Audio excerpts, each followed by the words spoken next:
Why do you love documenting so much? Why don't you just use ChatGPT and forget about it? This is what I had a nurse say to me the other day. Like, she couldn't understand why I love documenting, because everybody hates documenting. And you guys, I hate it too.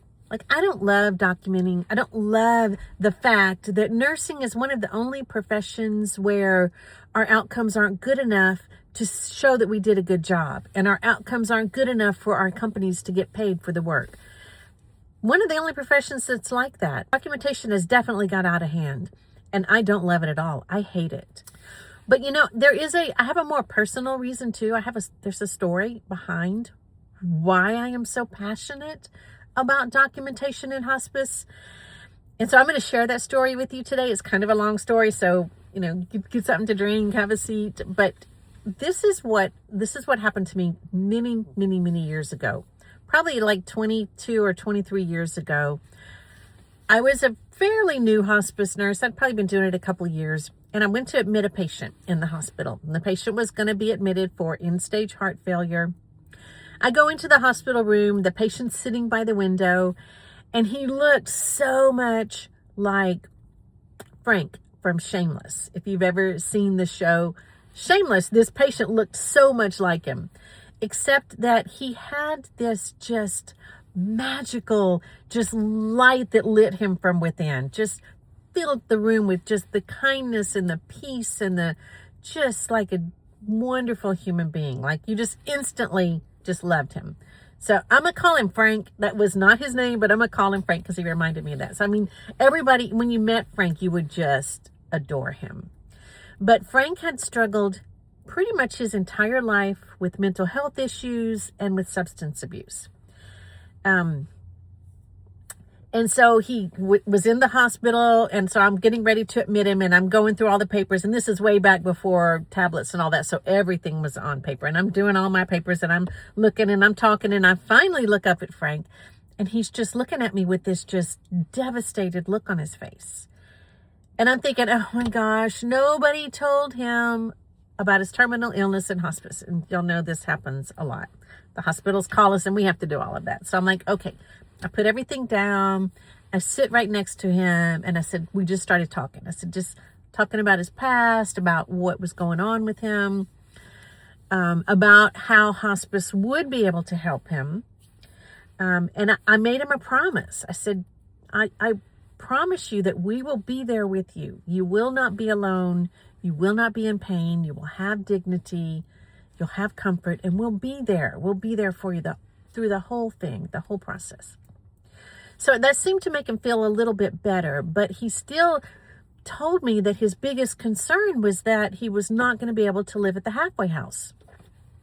That he'd been living there for the last almost 18 months, which was a big deal. And I don't know if y'all know this, because halfway houses, you have to follow certain rules to be able to live there. And he had never his whole life been able to be more than just a few months at the halfway house. And he'd been living at this one for like a year and a half.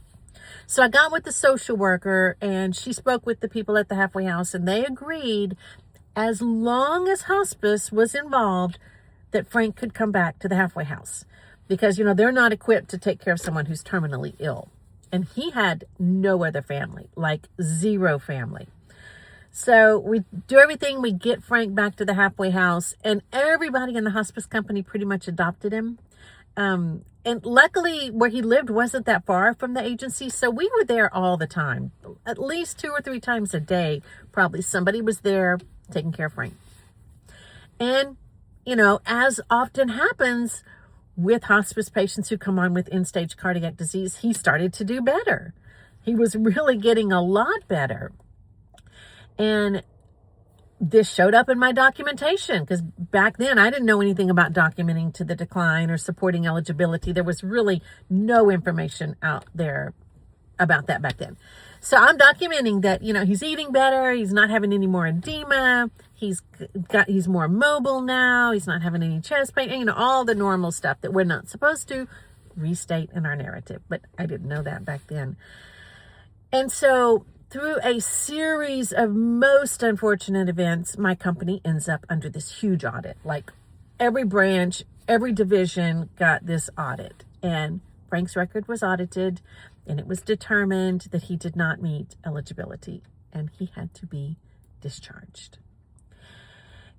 And back then, I mean, we all knew what was going to happen. Y'all know what happens when we discharge patients with the end-stage heart failure or COPD or any of those. Once we get them well managed and we have to discharge them, within a couple of weeks, they're back on hospice. But back then, the rules were different for discharging. So when you discharge someone, like today, if I discharge someone and they're in their second benefit period, they can readmit the very next day. They just readmit into their third benefit period. But back then, it wasn't like that. Back then, you had to wait out the benefit period until it would be the time for the third benefit period to start. So, of course, Frank was at the very beginning of his second benefit period. So that meant a month and a half before any hospice could take him back. So there was nothing we could do. And our company was explicit to us about not going to Frank's house because of the liability. They told us we couldn't do any of that. It was awful. And Frank ended up, of course, back in the emergency room within a couple of weeks. And then the halfway house wouldn't take him back because hospice couldn't be with him. They ended up admitting him into a nursing home, which was his biggest fear. And that's where Frank died. And he died alone in that nursing home. And we weren't there. The one promise that I made to Frank, I couldn't keep. And it was all because of my documenting, because of the documentation. So when you say to me, just let ChatGPT do it and forget about it, no, I'm not going to do that, not ever. Because first of all, ChatGPT writes a great note, but most of the ones I see don't support eligibility and they're getting denied. So I'm going to put a lot more thought into it, and I'm going to spend the rest of my life teaching hospice nurses how to document so that this doesn't happen to another patient. And so it doesn't happen to another nurse. I don't want another hospice nurse to have to live with the guilt that I still have after 20 plus years of what happened with Frank. Because it was my fault. And even though I didn't really know, I know now. And so I'm not going to make that mistake again. And I'm going to help every hospice nurse I can to not make that mistake again.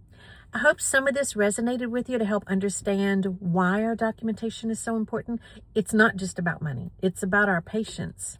And our patients are counting on us to document so that they can stay eligible for hospice. And I know we want to work so hard to take care of our patients and we want to keep them on. And I love you guys, and y'all be safe out there.